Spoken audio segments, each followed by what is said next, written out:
pagbabago.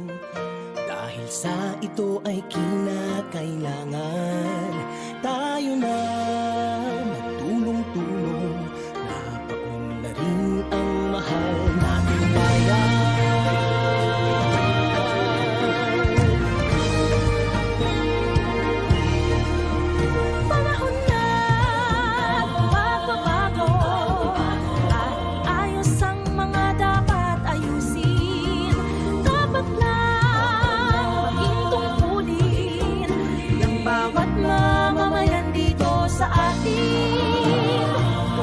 Pagbabago patungo sa pag-asenso, magsikap ng mabuti at nang guminhawa tayo.